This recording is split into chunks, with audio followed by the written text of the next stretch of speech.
We've now learned the captain of the El Faro got an 8-hour heads up that a hurricane was ahead of him before the ship sank. That's according to an attorney for Captain Michael Davidson's wife. The attorney also says where Hurricane Joaquin and the ship met was more than 100 miles off the storm's forecast path.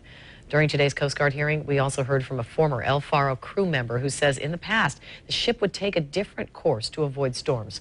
Channel 4's Chris Parento is joining us live now from the Prime Osborne Convention Center where the Coast Guard's hearings are being held. Chris.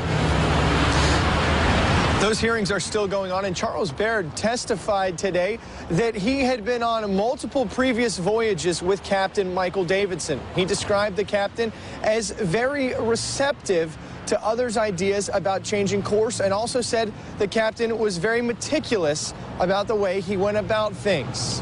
Baird was asked some very pointed questions, though, by an attorney for Davidson's wife. So the captain was taking a more southerly route based upon the forecasted storm, correct? It appears that way, yes. The route in pink shows the path of El Faro on her final voyage. This change in course towards the end is what the attorney was talking about.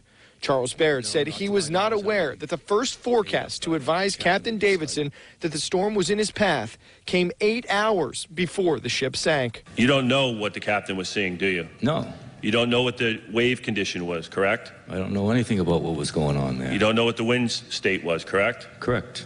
So we had to trust the captain that he was making the right decisions based upon the information he was receiving, correct? That's correct. And if the weather forecast for the entire voyage was incorrect,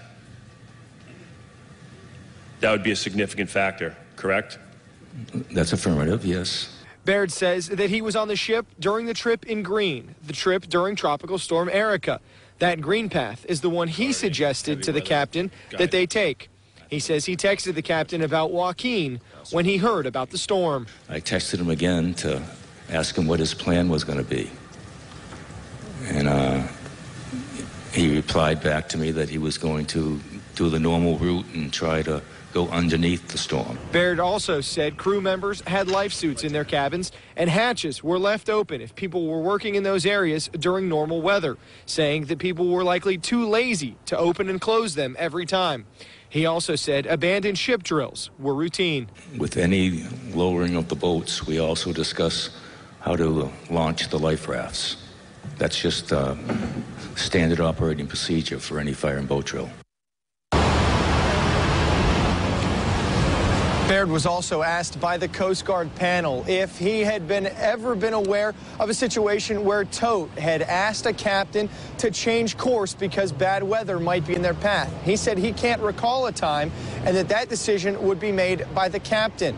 The captain of El Yunque, the sister ship for El Faro, also testified today. He said that he in his career has sailed near hurricanes, and he said changing course wouldn't be a matter of wind speed, but instead how the ship was responding to the ocean. Live downtown, I'm Chris Parento, Channel 4, the local station.